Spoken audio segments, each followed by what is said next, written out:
Let me tell you, if you've never watched a grown woman sprint across her front yard clutching her cell phone like it's the last lifeboat off the Titanic, well, you haven't truly lived in suburban America.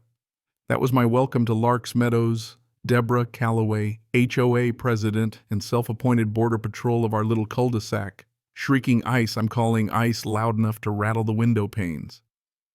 Meanwhile, my drywall crew just sat there on the porch, sipping their coffee, not a single eyebrow raised. And Agent Morales, bless him, flashes his badge and grins. That's funny. So am I. I swear you could almost hear the universe hit pause. Deborah's mouth fell open. Her skin went the color of skim milk, and that was just the opening act. Now, I should back up a second. I'm Raphael Rafe to my friends. 45 ex-Army intel. These days I handle federal logistics for a living, though on weekends I moonlight as a home renovation junkie. Bought this beat-up place in Larks Meadows, figured I'd fix it up with some help from old buddies, guys and gals from a federal agency task force who like to swing a hammer and knock down a wall now and then. Off the books, but nothing shady, just paint drywall and apparently a side order of neighborhood surveillance.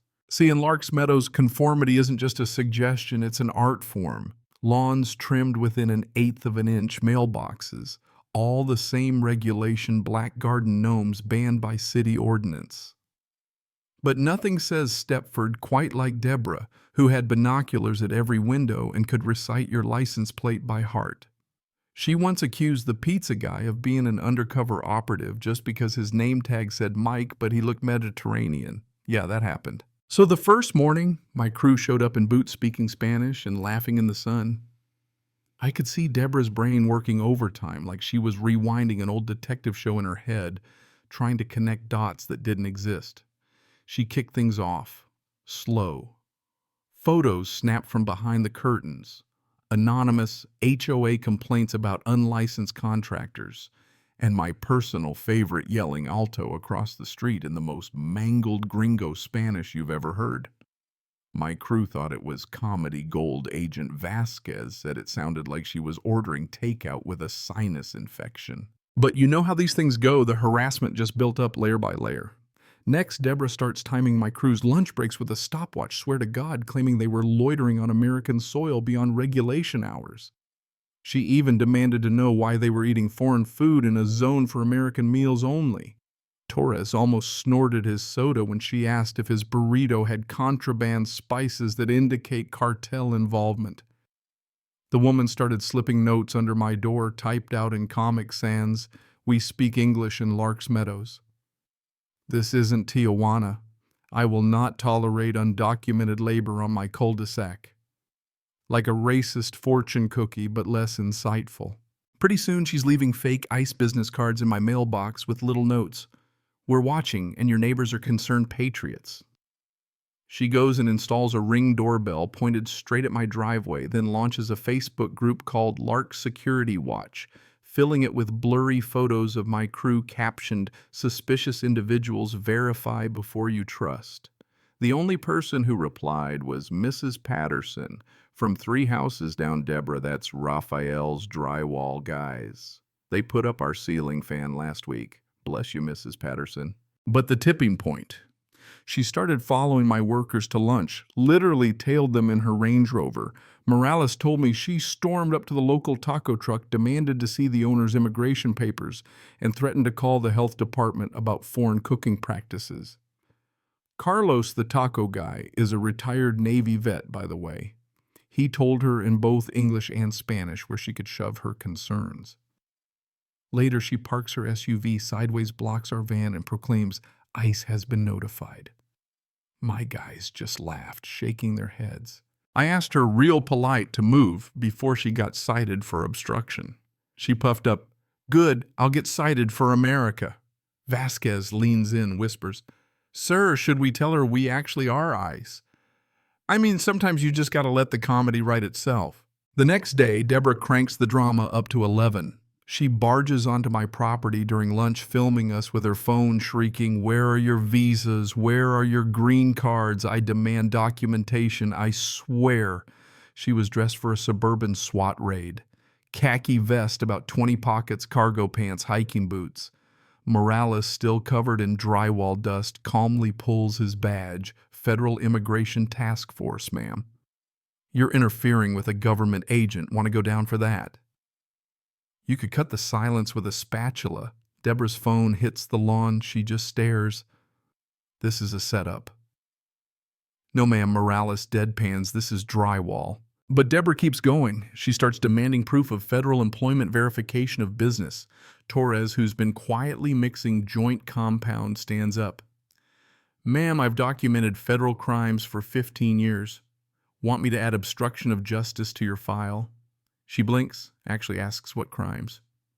He starts listing harassment based on national origin, trespassing, intimidation, filing false reports, mail tampering.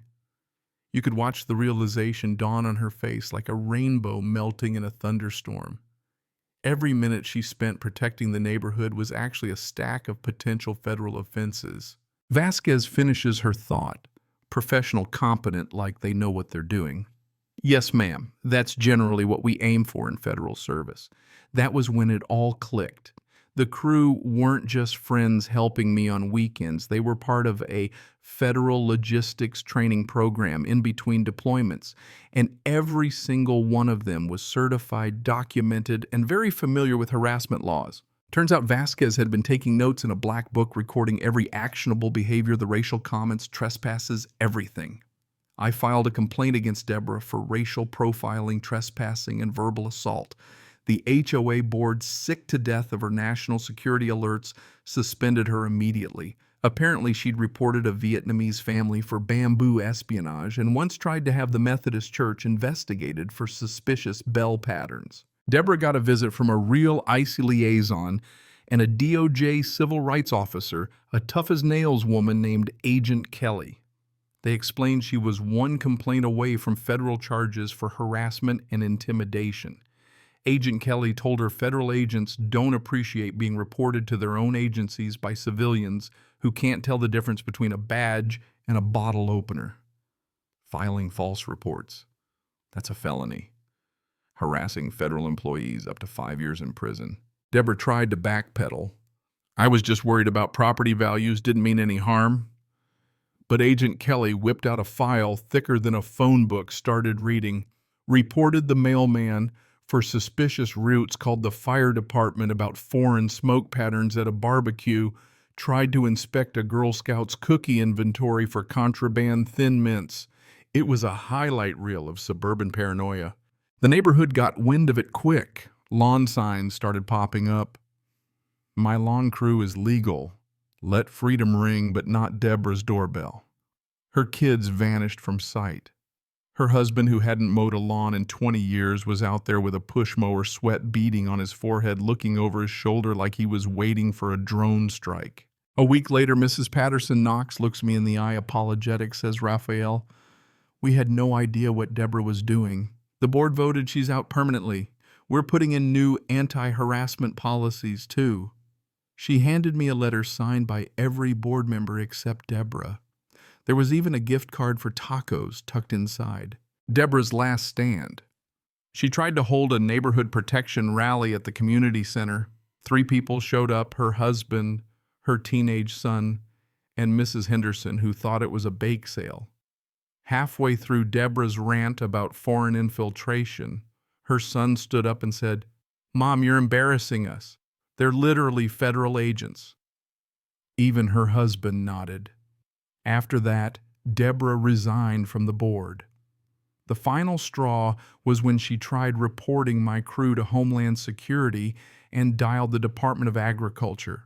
Instead, spent 45 minutes explaining suspicious foreign agricultural workers to a corn subsidy specialist. Someone leaked the recording to the group chat. Morales, ever the joker, played it back for her over my security cam. Ma'am, we grow democracy, not corn. And just like that, peace returned to Larks Meadows, at least for now.